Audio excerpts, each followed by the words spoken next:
Bonjour à toutes, je suis ravie de vous retrouver pour une nouvelle vidéo sur cette chaîne. Donc je suis Valérie d'une fille manager et comme tous les 15 jours, je viens déposer ici une vidéo pour vous apporter des conseils, des techniques qui vont vous aider à manager plus sereinement votre équipe. Alors, si vous n'êtes pas déjà abonné à la chaîne, n'hésitez pas à vous abonner, à activer la petite cloche pour être prévenu à l'avance quand il y a une nouvelle vidéo. Et puis, bien sûr, à partager ces vidéos si vous pensez qu'elles peuvent aider des personnes de votre entourage. Alors, c'est parti avec le sujet du jour et aujourd'hui, on va parler du syndrome de l'imposteur. Donc ça, c'est un sujet qui est récurrent dans les échanges que j'ai avec les personnes de ma communauté ou les personnes que j'accompagne. Et c'est aussi un sujet que j'ai vécu parce que pendant de nombreuses années, effectivement, moi aussi j'ai souffert de ce syndrome. Donc je trouvais intéressant de pouvoir vous apporter des astuces, des techniques pour pouvoir en sortir et puis aussi peut-être à mieux comprendre ce qu'on met derrière cette notion-là. Alors c'est parti et on va commencer justement par décrypter un petit peu plus ce que on peut donner comme définition, si je puis dire, à ce fameux syndrome de l'imposteur. Donc c'est quand vraiment, véritablement, une personne doute de ses capacités professionnelles, de ses aptitudes, au point de se dire « mais je ne mérite pas mon poste ou mon statut ». Donc il y a une vraie phase de dévalorisation de son travail et de soi-même, qui est pour le coup plutôt lourde aussi à porter au quotidien. Et c'est très souvent lié à un manque de confiance en soi. Donc, si vous me suivez depuis quelque temps, vous le savez, ce sujet de l'estime et de la confiance en soi est vraiment un sujet auquel je prête beaucoup d'attention, qui est important, parce que j'ai été concernée par cette difficulté-là pendant très longtemps, et que je sais qu'on peut renforcer cette confiance en soi et renforcer cette estime. Donc c'est aussi ce qui m'anime dans le travail que je vous propose et les éléments que je vous apporte pour vous aider vous aussi à sortir de cette spirale un peu douloureuse parfois. Alors, il y a un dernier point qu'on connaît peut-être un petit peu moins au sujet du syndrome de l'imposteur. Une des raisons qui va aussi faire que ce syndrome est intensifié, c'est un biais cognitif que l'on peut avoir. Alors des biais cognitifs, on peut tous être confrontés à un moment ou à un autre à ce genre de biais. Alors c'est quoi un biais cognitif déjà ? C'est la façon dont le cerveau va interpréter une information, une situation, de manière déformée en fait. Le cerveau va s'attacher à déformer la réalité pour finalement sortir du factuel et nous ramener, nous garder un peu prisonniers de nos croyances limitantes. Donc des biais cognitifs, il en existe plusieurs et il y en a un particulièrement qui m'a beaucoup parlé quand j'ai découvert la notion qu'il y avait derrière et qui est effectivement très très lié au problème du syndrome de l'imposteur, c'est le biais de disqualification du positif. Alors qu'est-ce que ça veut dire ?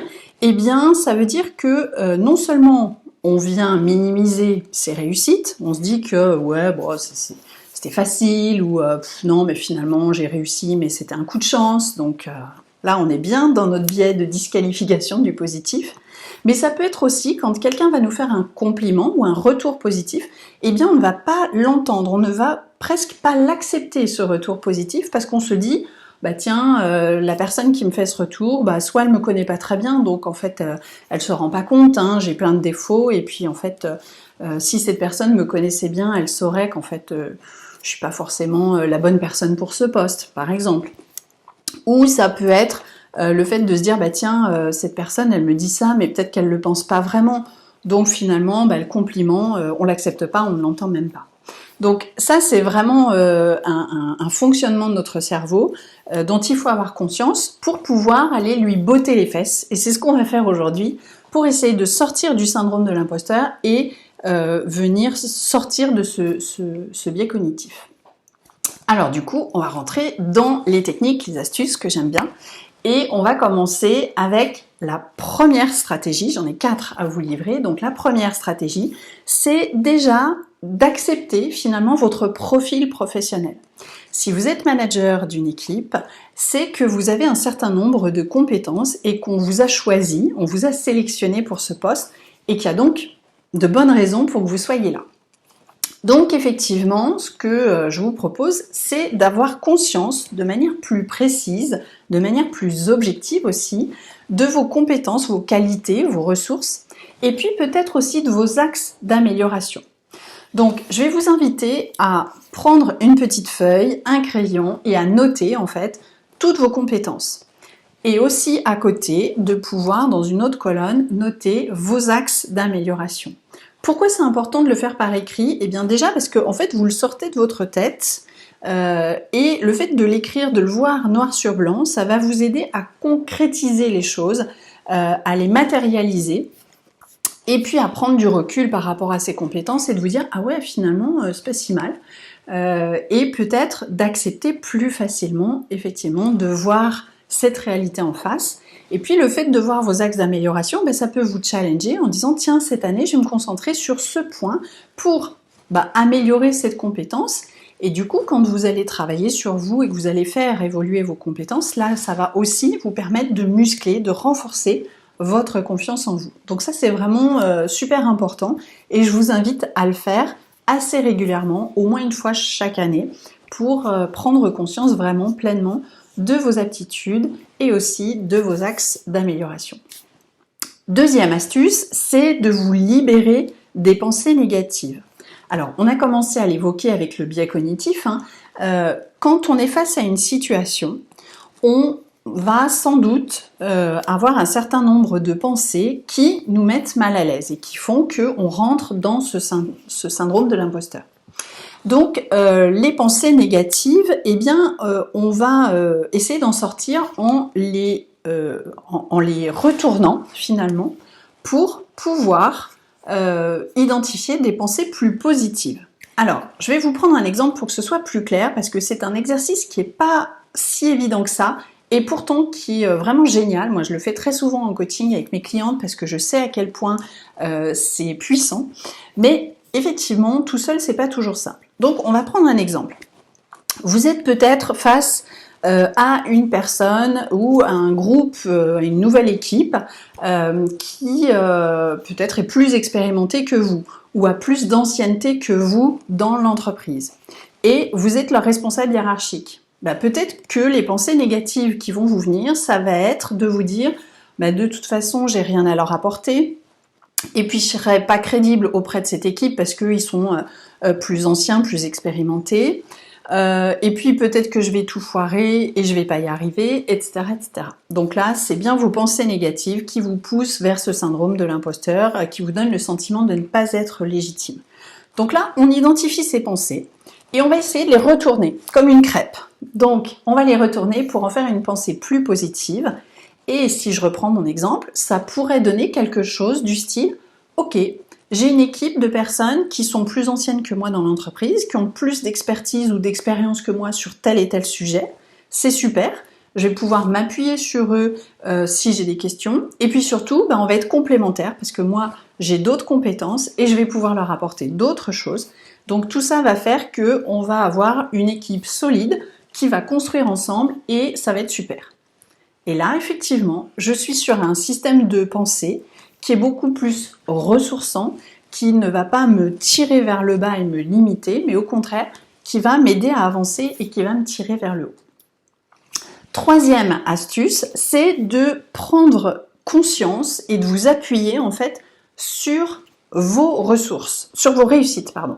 Donc, par exemple, vous allez lister les différentes choses que vous avez réussies, que ce soit dans votre poste actuel ou peut-être dans vos expériences professionnelles précédentes. En quoi c'est important? Eh bien, ça va vous aider aussi là à être plus objective et à vous dire ah ouais ok, peut-être que j'ai des doutes en ce moment, peut-être que j'ai pas hyper confiance en moi, mais concrètement, j'ai quand même réalisé un certain nombre de choses qui ont bien fonctionné. Et ces réussites-là, même les plus petites, elles vont vous aider encore une fois à développer votre confiance en vous. Je vais l'illustrer par un exemple qui m'est arrivé. Dans mon précédent poste, quand j'étais en entreprise en tant que responsable commercial, quand j'ai intégré cette société, c'était une entreprise dans le domaine informatique. Et moi, je venais du milieu des services RH, donc le côté technique, informatique, je n'y connaissais pas grand-chose. Et effectivement, je me suis vraiment posé la question de savoir si j'allais arriver à faire atteindre les objectifs à mon équipe et si on allait pouvoir atteindre le chiffre d'affaires qui nous était demandé. Donc j'ai commencé à avoir beaucoup de doutes et puis je me suis posée. Et en fait, j'ai pris le temps de prendre un peu de recul pour comprendre quelles avaient été mes réussites précédentes. Donc j'ai listé au départ 2-3 trucs. Et puis à un moment donné, je me suis dit, mais attends, avant, j'étais responsable d'une agence qui générait un chiffre d'affaires de 10 millions d'euros de chiffre d'affaires. Et là, l'objectif qui m'était demandé dans la nouvelle entreprise, c'était de réaliser un chiffre d'affaires de 5 millions, 2 fois moins. Donc je me suis dit, en fait, objectivement, comme j'ai su animer une équipe de vente pour pouvoir aller chercher un chiffre d'affaires 2 fois plus important, il n'y a pas de raison que j'y arrive pas. Et ça m'a beaucoup aidé, alors aussi parce que je suis cartésienne et que j'ai besoin de chiffres, mais ça m'a vraiment aidé à prendre du recul sur ma capacité à faire, parce que j'avais à un moment donné listé mes réussites précédentes. J'étais arrivée à me dire que voilà, chaque année j'avais des progressions de chiffre d'affaires, que mon équipe était fidélisée, que j'avais des retours plutôt positifs pendant les entretiens annuels. Et toutes ces réussites-là, même les plus petites, eh bien ça m'a aidé à me sentir beaucoup plus légitime et à sortir de mon syndrome de l'imposteur. Alors voilà, ça c'était la 3e astuce. On passe à la 4e stratégie qui est de changer votre mindset. Changer votre mindset, c'est-à-dire avoir un état d'esprit qui va vous projeter beaucoup plus, encore une fois, vers du positif. Et pour ça, alors il y a différentes techniques, différents outils. Moi, je vais vous livrer un outil qui est issu d'un livre que je vous conseille vivement, qui s'appelle Les 4 accords Toltec de Don Miguel Ruiz. Et dans ce livre, l'auteur nous propose de passer des accords, 4, avec nous-mêmes, pour nous aider à sortir de nos schémas limitants, de nos pensées et de nos croyances limitantes, pour aller vers quelque chose de beaucoup plus positif. Et parmi ces 4, j'en ai sélectionné 2 accords qui vont vous aider, en fait, un petit peu comme des mantras, pour aller, encore une fois, sortir de ce syndrome de l'imposteur. Alors, le premier accord que je vous propose de passer avec vous-même, c'est de vous dire que il ne faut jamais en faire une affaire personnelle. Ne faites jamais une affaire personnelle. N'en faites jamais une affaire personnelle.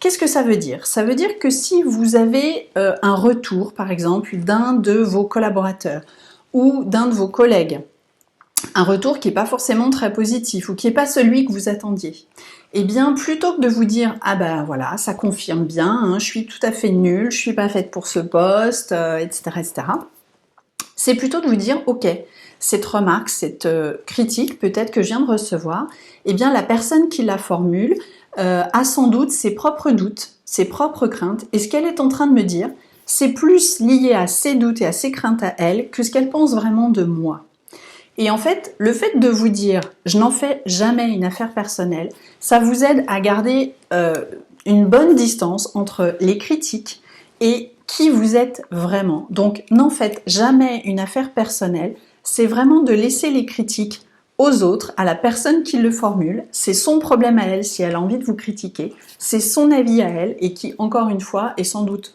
plus en train de raconter son histoire, ses peurs, ses problèmes, que véritablement de décrire qui vous êtes. Le deuxième accord Toltec que je vous invite à passer avec vous-même et qui va vous aider, c'est de vous dire « je ne fais jamais aucune supposition, je ne présuppose de rien ».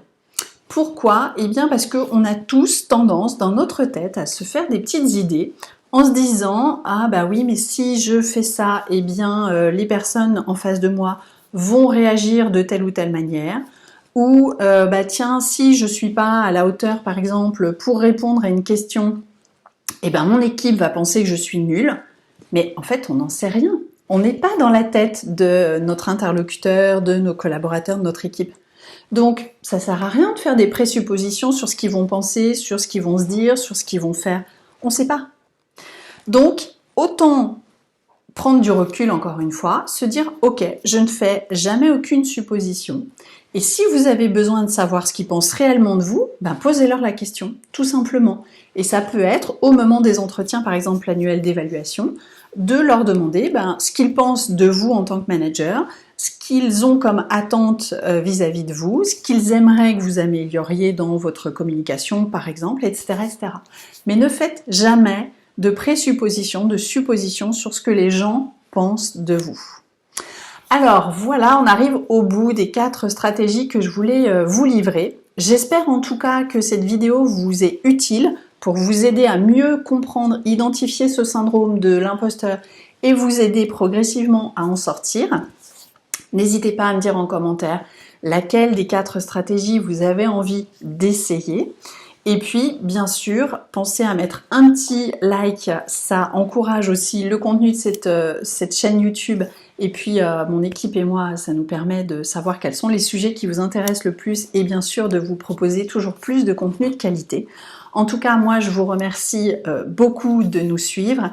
Et surtout, je vous souhaite du fond du cœur de pouvoir sortir de ce syndrome de l'imposteur, de vous sentir beaucoup plus légitime au quotidien, de développer votre confiance en vous et d'être une manager sereine. Je vous dis à très vite pour une nouvelle vidéo, de nouveaux conseils, de nouveaux partages d'expériences. À bientôt, bye!